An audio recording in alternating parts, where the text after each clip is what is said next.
Valley, located in West Sumatra, Indonesia, is a stunning natural wonder renowned for its breathtaking landscape and towering granite cliff that rise majestically up to 150 meters. The valley is surrounded by lush green rice fields, serene waterfalls, and dense tropical forests, making it a heaven for nature lovers and adventure seekers. Visitors can explore scenic hiking trails, enjoy rock climbing on the Roach Cliff, or simply relax while taking in the tranquil beauty of the area. Haro Valley is also home to diverse flora and fauna, adding to its charm as a pristine ecological treasure in West Sumatra.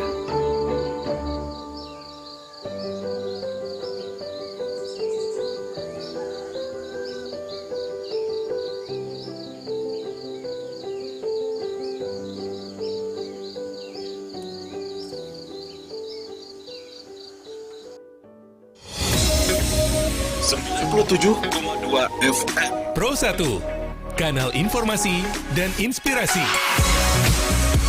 Pro 1, kanal informasi dan inspirasi.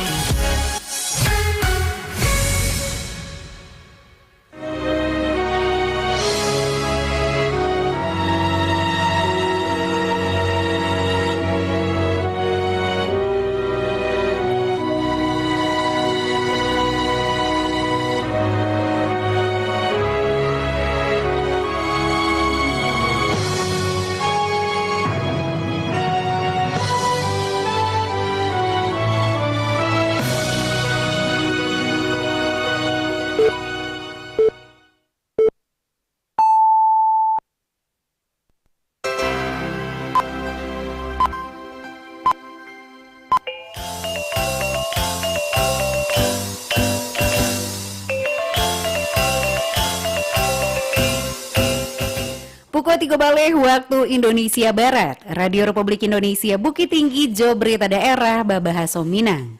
Selamat siang pendengar, untuk mengawali perjumpaan siang hariko kami sampaikan berita utama. Distribusi program Astacita Makan Bergizi Gratis MBG selama bulan Ramadan di Kota Bukit Tinggi tetap optimal. Audiensi dan silaturahmi bersama perwakilan pedagang pasar, Bupati Eka Putra tegaskan akan cairkan solusi masalah secara bertahap. Buletin Berita Minangko dibacakan Mutia Utami. Distribusi program Astacita Makan Bergizi Gratis MBG selama bulan Ramadan di Kota Bukit Tinggi tetap optimal, walaupun Jo satu kali pengantaran kepada 6 sekolah. Berikut laporan Alwan Ahmad Fauzan. Satuan Pelayanan Pemenuhan Gizi SPPG Guguk Panjang Tarok Dipo Kota Bukit Tinggi memastikan distribusi program makan bergizi gratis MBG Ramadan kepada 3.233 orang pelajar nan tadata di Kota Bukit Tinggi. Kapalo SPPG Guguk Panjang Tarok Dipo Kota Bukit Tinggi M. Aditya Rahman Habibi Kapado RRI mengatakan, sebagai pelaksana teknis program Astacita MBG Ramadan, memiliki sejumlah penyesuaian dalam hal logistik menu makanan karyang nan diantar secara estafet dalam waktu 1 kali pengantaran menuju 6 sekolah di Kota Bukit Tinggi sebagai penerima manfaat, antara lain SMP Negeri 1, SMP Negeri 2, SMP Negeri 6, SMP Negeri 8, SD Negeri 05 Tarok Dipo, Jo SD Negeri 08 Tarok Dipo Kota Bukit Tinggi. Kapalo SPPG Guguk Panjang Tarok Dipo Kota Bukit Tinggi M. Aditya Rahman Habibi Jo menerangkan, menu MBG Ramadan disalurkan melalui tote bag berbahan sintetis. Jo ditarik kembali setiap jam 2 siang bersamaan dengan waktu pulang sekolah. Ya, untuk berbeda dengan di luar bulan Ramadan ya.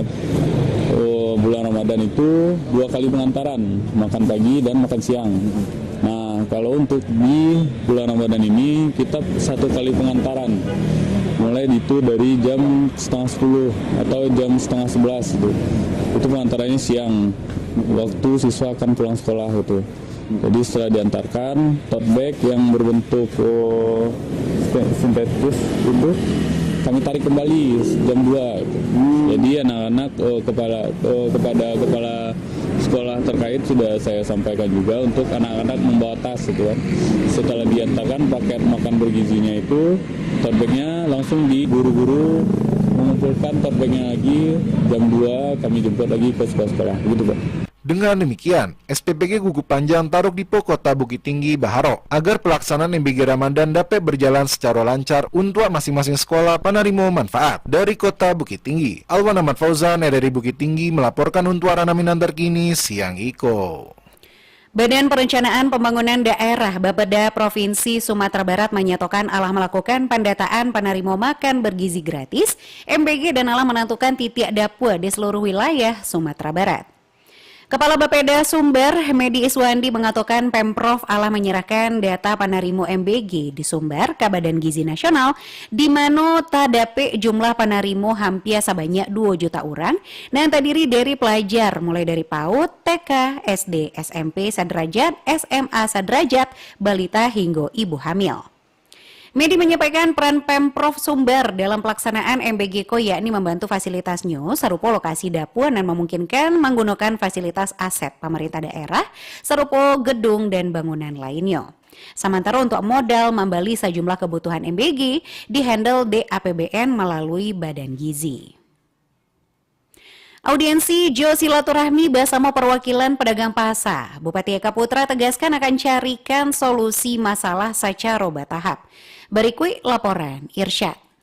Harga beberapa bahan pokok di pasar Serikat C Batu Sangkar mengalami kenaikan dalam beberapa waktu terakhir, termasuk lado merah dan harganya lebih tinggi dibandingkan pasar di daerah tetangga. Kondisi itu menjadi perhatian pemerintah daerah karena Tanah Datar merupakan salah satu daerah produsen di Sumatera Barat. Menindak hal itu, Bupati Tanah Datar Eka Putra menggelar audiensi ju perwakilan pedagang pasar Serikat C Batu Sangkar di Indo Julito Batu Sangkar. Eka Putra menyebutkan bahwa perbedaan harga yang cukup signifikan perlu dicari penyebab agar harga di pasar Setampik lebih stabil.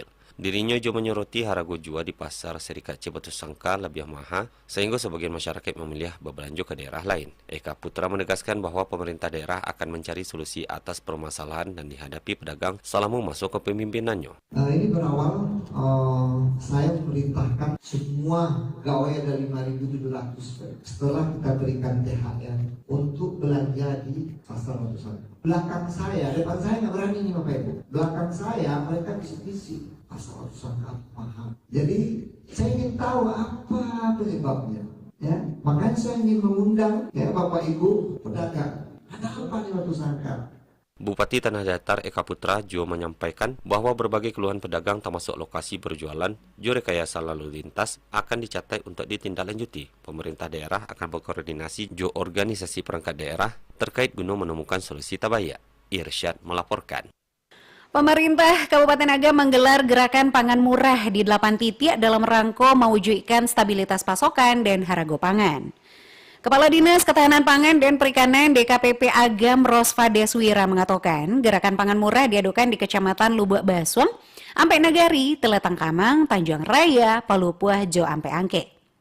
Disampaikan gerakan pangan murah itu menyediakan talua ayam, minyak goreng, gulo, bareh, bawang merah, daging beku, jo lado merah. Rosva Deswira menambahkan kegiatan dalam rangka mewujudkan stabilitas pasokan jo harga pangan menyambut Ramadan dan Idul Fitri 1446 Hijriah. Masyarakat diminta cegah musibah kebakaran jo mengenali potensinya. Berikut laporan Ahmad Ihsan. Badan Amil Zakat Nasional Basnas Kabupaten Agam sejauh rutin melaksanakan penyaluran bantuan terhadap masyarakat yang terdampak kebakaran. Ketua Basnas Kabupaten Agam Isman Imran kepada RRI mengatakan pihaknya minta masyarakat lebih berhati-hati terhadap potensi kebakaran sehingga dapat melindungi diri dan keluarga dari kerugian yang ditimbulkan di musibah kebakaran itu. Kemudian juga yang rutin sekarang kita lakukan membantu masyarakat kita yang terdampak kebakaran. Ini perlu menjadi catatan penting kita bahwa kehati-hatian sangat perlu karena hampir tiap hari kita membantu masyarakat yang korban kebakaran. Mudah-mudahan ke depan masyarakat kita lebih hati-hati lagi dan juga bisa melindungi dirinya, melindungi keluarganya dari bencana dan hal-hal yang merugikan kita semua. Diketahui musibah kebakaran yang terjadi di Nagari Balingka di Kecamatan Bekoto, Kabupaten Agam, Kamis Patang, Wali Nagari Balingka Al-Jumati Agus menyebutkan musibah kebakaran menghanguskan 3 unit rumah, juga 1 unit rumah terdampak api. Musibah kebakaran itu yang menimbulkan korban jiwa, juga taksiran kerugian senilai lebih kurang 500 juta rupiah. Sejauh pihaknya menerima informasi kebakaran disebabkan di arus pendek listrik. Masyarakat yang menjadi korban kebakaran itu 1 kepala keluarga mengungsi ke rumah kerabatnya, 2 kepala keluarga mengungsi di musola Tadake. Sake. Wali Nagari Balingka Al-Jumbati Agus menambahkan, pasca musibah kebakaran itu, Allah dilakukan gotong royong ju pembersihan lokasi yang terdampak. Para korban juga menerima bantuan dari Basnas Jodinas Sosial Kabupaten Agam. Wali Nagari Balingka Al-Jumbati Agus mengingatkan seluruh warganya untuk berhati-hati terhadap potensi kebakaran, beraja dari musibah kebakaran yang terjadi dan menghanguskan bangunan tapi tinggal dan dominan berbahan kayu patut diantisipasi. Alhamdulillah, setelah kejadian paginya kita langsung bergotong royong bersama masyarakat dan kita cek kondisi korban, kita pantau dan sudah ada beberapa bantuan yang datang, termasuk dari setelah kita informasikan ke pemerintah itu sudah ada bantuan dari Basnas dan juga dari Kementerian Sosial atau Dinas Sosial di Kabupaten Agam. Disampaikan, pihaknya menerima informasi terkait keberadaan armada pemadam kebakaran dan ada di posko pemadam kebakaran Sungai Tanang. Hanya 1 unit kendaraan dan kondisinya baik, sedangkan 1 unit lain acuk mengalami kerusakan sehingga mempengaruhi mobilisasi upaya pemadaman waktu terjadinya musibah kebakaran. Ahmad Iksan melaporkan. Bupati Pasaman Sabar As mengunjungi rumah Jo menyalurkan bantuan kepada korban kebakaran di Kampung Baru, Nagari Alahan Mati, Kecamatan Simpati. Dikatakan ateh namo pemerintah menyampaikan dukun dan mendalam ateh musibah nan terjadi. Hikmahnya dari musibah ko bisa bantu maksud kami untuk meningkatkan rasa solidaritas dan kebersamaan antar sesama manusia dan untuk mengurangi duka korban, Bupati Sabar As menyerahkan bantuan dari Basnas Pasaman. Bupati meminta wali nagari melengkapi syarat-syarat administrasi bantuan tuh. Kemudian diserahkan bantuan dari PMI Pasaman berupa sembako langsung ke pemilik rumah nan tabaka. Diduga lakukan pelecehan terhadap murid sileknyo. Seorang oknum aparatur sipil negara ASN pemerintah Kota Bukit Tinggi diamankan Satuan Reserse dan Kriminal Satreskrim Polresta Bukit Tinggi. Berikut laporan Yudi Prama Agustino. Seorang oknum aparatur sipil negara ASN di pemerintah Kota Bukit Tinggi Nanju merupakan pelatih silek diamankan Satuan Reserse dan Kriminal Satreskrim Polresta Bukit Tinggi dek diduga melakukan tindak pidana pelecehan kepada salah seorang muridnya beberapa waktu lalu. Wakasat Reskrim Polresta Bukit Tinggi AKP Anidar menyebutkan kasus tersebut alah lama dilaporkan di orang tua korban tapeknya pada pertengahan tahun 2024 lalu. Pelaku berinisial RP 46 tahun merupakan oknum ASN di Satuan Polisi Pamong Praja Satpol PP Bukit Tinggi. Menurut Anidar, kejadian tindak pidana itu bermula saat pelaku menyuruh korban datang ke rumahnya pada hari Selasa 20 Agustus 2024 lalu sekira pukul 8 balik waktu Indonesia Barat. Saat itu pelaku menghubungi korban melalui chat WhatsApp dan isinya menyuruh korban datang ke rumahnya untuk latihan menurunkan baret badan. Sampai di rumah pelaku, sambung Anidar, korban disuruh latihan fisik. Usai latihan, korban disuruh untuk memijat paha pelaku dan korban menjauhi indak pandai memijat.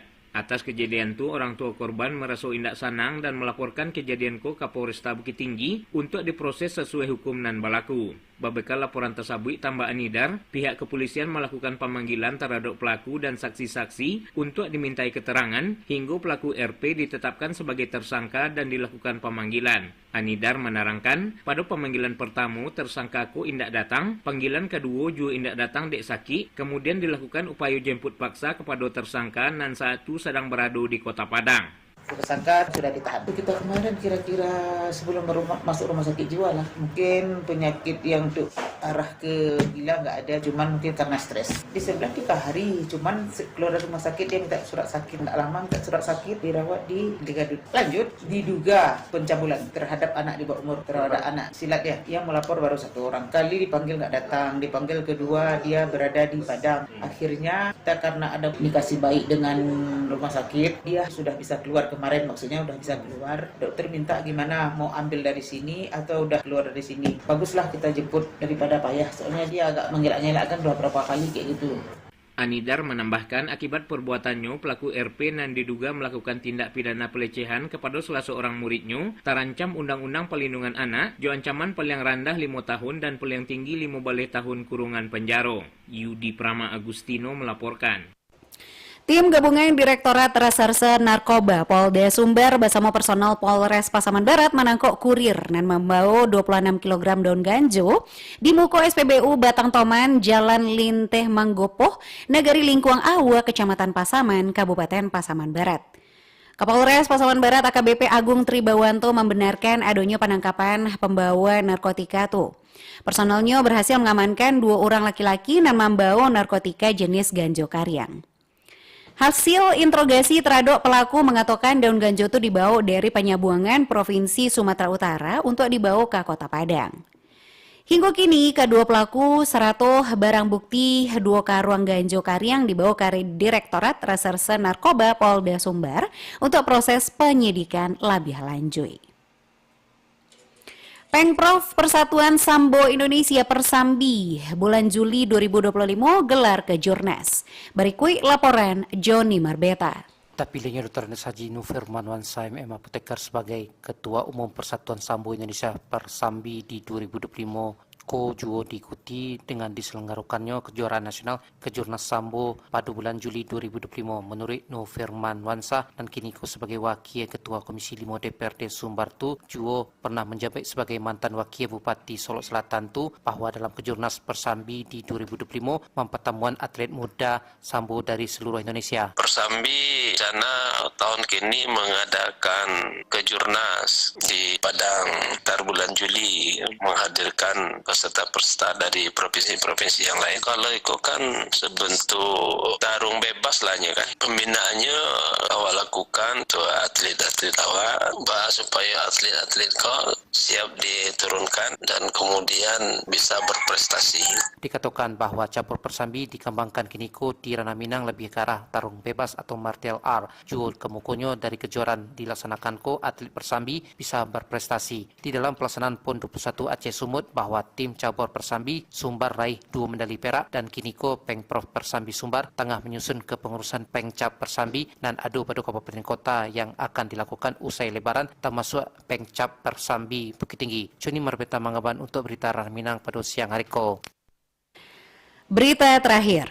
Kodim 030 sampai Agam Senin Kapatang 17 Maret 2025 laksanakan RAT Rapat Anggota Tahunan Primkop Kartika Kodim 030 sampai Agam tahun buku 2024. Selengkapnya dilaporkan Joni Marbeta. Kodim 030 Ampe Agam alah melaksanaan rapat anggota tahunan RAT Primkop Kartika 030 Ampe Agam tutup buku tahun 2024 dengan mengusung tema dengan sinergitas koperasi angkatan darat awak bangun usaha nan mandiri dan handal guna mewujudkan kesejahteraan anggota koperasi angkatan darat beserta keluarga. Dan secara resmi dibuka Dek dan Dim 030 Ampe Agam oleh Kelaramat Bayu Aditya Nugroho SHMH dan didampingi Dek Kapuskop Kapten Zeni Fakrullah Dewan Pengawas Primkop Kartika 030 Ampe Agam serta dihadiri pengawas koperasi ahli muda Dinas Koperasi UKM dan Tenaga Kerja Kota Bukit Tinggi Imelda. Primkop Kartika 030 Ampe Agam bertujuan mensejahterakan anggota serta memberikan hasil yang optimal bagi perkembangan Primkop Kartika 030 Ampe Agam. Dan di 030 Ampe Agam oleh Kelaramat Bayu Aditya Nugroho SHMH apresiasi dengan kepengurusan Primkop Kartika 030 Ampe Agam ado kiniko dan kemukunyo harus ado inovasi yang dilakukan dan dipikirkan lai unit toko koperasi dipacu lai jika perlu libaian dari pedagang pasar bawah tentunya dengan harga dijual secara kompetitif. Lebih lanjut diakuinya sabalunyo dirinya malik koperasi Primkop Kartika 030 Ampe Agam berasal dari keprihatinan awal memulai usaha di koperasi Primkop Kartika 030 Ampe Agam hingga eksis kiniko dan mencapai keuntungan secara signifikan dengan kesempatan sangat baik dan berusaha bisa sama-sama memajukan koperasi ko. Intinya unit toko ini kan disampaikan di dalam RAT itu ya untuk unit tokonya itu kan jadi belum berjalan dengan maksimal. Di koperasi Kodim Agam ini USIPA berjalan, kemudian unit toko berjalan, itu yang kita harapkan sehingga koperasi itu sehat. Dari sewa toko juga ada juga, namanya koperasi itu akan dia menjadi lengkap, menjadi sempurna apabila semua unit dalam sesuai aturan perkoperasian itu dilaksanakan di dalam koperasi tersebut. Selama ini sudah lebih baik ya Pak? Ya Alhamdulillah, kita berangsur-angsur pulih, hari ini sudah surplus, artinya sudah koperasi sudah bisa menghasilkan SH untuk anggota. Serupu diketahui jumlah keanggotaan Primkop Kartika 030 Ampe Agam kini sebanyak 241 orang berasal dari personel TNI maupun PNS di lingkup Makodim 030 Ampe Agam dan kemukunyo dalam rangka antisipasi risiko tinggi koperasi simpan pinjam sesuai aturan terbaru Perkoperasian Republik Indonesia perlu dilakukan ujian kompetensi dan kelayakan UKK serta self-assessment. Juga dalam rat Pringkop Kartika 030 ampe agam tutik buku tahun 2020 juga disampaikan laporan pertanggungjawaban ke Puskop dan juga penyampaian usulan program kerajo di tahun 2025 ke Starato. Secara simbolis diserahkan pula penerima SAU. Joni Marbeta mengaban untuk berita Minang pada siang hari ko. Sekian berita daerah Babahasa Minang untuk siang hari ko Selasa 18 Maret 2025. Berita daerah selanjutnya dapat didengarkan besok pagi pukul 6 waktu Indonesia Barat. Ambo Mutia Utami, salam siang.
Pro 1, kanal informasi dan inspirasi.